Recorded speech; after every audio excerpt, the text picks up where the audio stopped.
are the third largest of the three major ethnic groups in Nigeria. The typical Igbo communities are found in the southeastern part of Nigeria. To believe that the Igbo is one of the lost tribes of Israel might sound ridiculous to so many, but according to oral tradition and many writers of Igbo history, there has been claims that Igbos have their origin from Israel. Today in this video, we are going to show some biblical proof of this claim about the Igbos being one of the lost tribes of Jacob. If this is your first time of watching our videos, please click the subscribe button and notification bell so as to get you notified the next time we drop a beautiful video like this one. Henry, the father of all Igbos, who hailed from Israel, was the fifth son of Gad, the seventh son of Jacob. Gad is mentioned in Genesis chapter 46, verse 15 to 18, and Numbers chapter 26, verse 16 to 18. Henry migrated from Egypt with a group of companions just before the exodus of the Israelites from Egypt many centuries ago. They traveled by water and finally arrived at the confluence point of Izu and Omambala rivers, located in present-day Aguleri, Anambra State, Nigeria. They moved in the hinterland and settled in the present-day Aguleri, but the settlement wasn't known as Aguleri at that time. Meanwhile, Henry lived and died at Aguleri. Agulu was the oldest son of Henry, who took over from his father after his demise. As the population around Henry's compound at Aguleri increased and in combination with other factors, some children of Henry and their descendants left Aguleri and founded various other settlements that Igbos occupy today. However, Agulu, the first son, remained in their father's home at Aguleri with his own descendants. Agulu, fondly called Agulu Wairi, appended the name of their father Henry to his name and found Agulu Henry, now called Aguleri. Apart from this little story of how they came into being, let us share with you some similar traditional practices which the Igbos have in common with the biblical Jews. Number 1. Circumcision of male children 8 days after birth. According to the book of Genesis, God told Abraham to circumcise himself, his household and his slaves as an everlasting covenant with him. This practice has been with the Igbos since the beginning of time. This is because circumcision, Ibe Ugu, as it is called in Igbo language, was passed on unto them by their ancestral father, Henry. Number 2. Refraining from eating unclean or tabooed foods. Number 3. Mourning the dead for 7 days.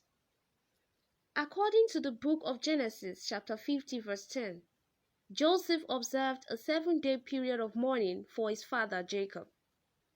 Jewish tradition requires a person to be buried the same day of his or her death, and then a 7-day mourning period commences. A special meal of condolence is provided after the burial. Mourners remain in the house of mourning with friends and family throughout the week. Prayers are offered and memorial candles are often lit. Mourning sometimes included shaving one's head or putting ashes or dust on the head. In some cases, mourners wait 30 days before cutting their hair. In addition to the rending of garments, these actions communicated to everyone that the person was in a mourning period. These are still the ways the Igbos mourn their loved ones till date.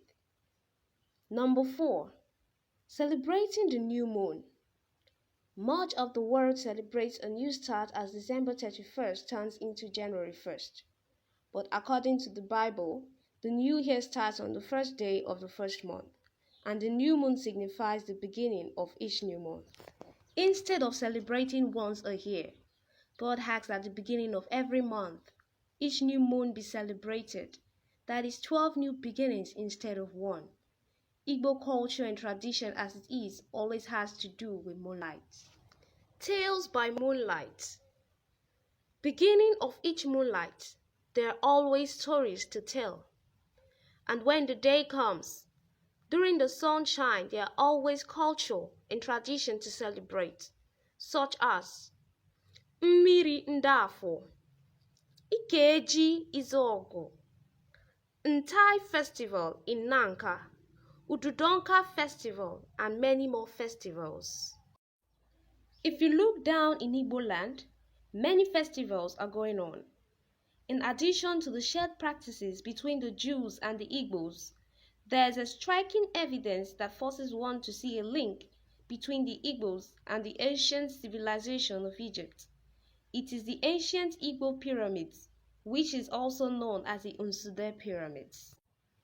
The ancient Igbo pyramids, or Unsude pyramids, is a testimony of ancient civilization among the Igbos. Nobody knows when it was built, but archaeologists have confirmed that the pyramids have lasted centuries and are believed to have been built at the same time the first or second wave of Egyptian pyramids were built by the Nubians.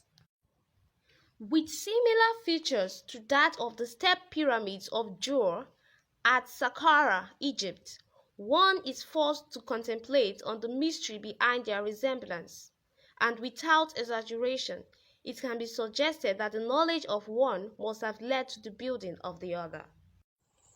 Be that as it may, it should be stated here for the purpose of clarity that the word Igbo means the ancient people. Apart from the shared culture and practice between the Igbo and Jewish people, some Igbo words and phrases were also used in the Bible. These words are: Number 1. Jena isi isi. Genesis, known to be the first book in the Bible, is a corrupted version of the Igbo phrase Jena isi isi, which when translated in English means go to the very first. Number 2. Ditere no Umu. Deuteronomy is known to be the fifth book in the Bible.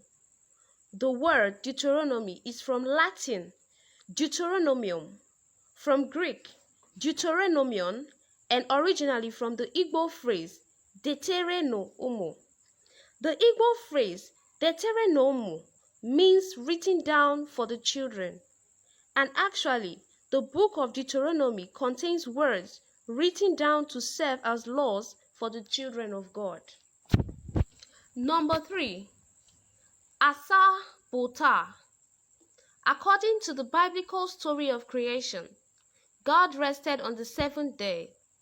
Sabbath is a day set aside for rest and worship. The word is said to be the same with the Igbo phrase Asa Bota, which means today is seventh. Number 4. Cherubim. Cherubim, described in the Bible as a winged angel and represented in ancient Middle Eastern art as a lion or bull with eagle wings and a human face. Cherubim is regarded in Christian angelology as an angel of the second highest order of the ninefold celestial hierarchy. However, the name is believed to be a distorted version of the Igbo phrase Cherubim, which means guard my home, and of course angels are guardians. Number 5. Nta lite ko According to the book of Mark chapter 5 verse 41, Jesus was storied to have raised from death the daughter of Jairus, and Talitha Kumi were the words he used. Talitha Kumi or Talitha Kum is an Aramaic phrase and believed to be an Igbo phrase, Nta lite ko which means little child, wake up and start breathing. Thank you for watching our video. Please support us by subscribing, share this video on your social media handle, and click our notification bell for wonderful videos as this.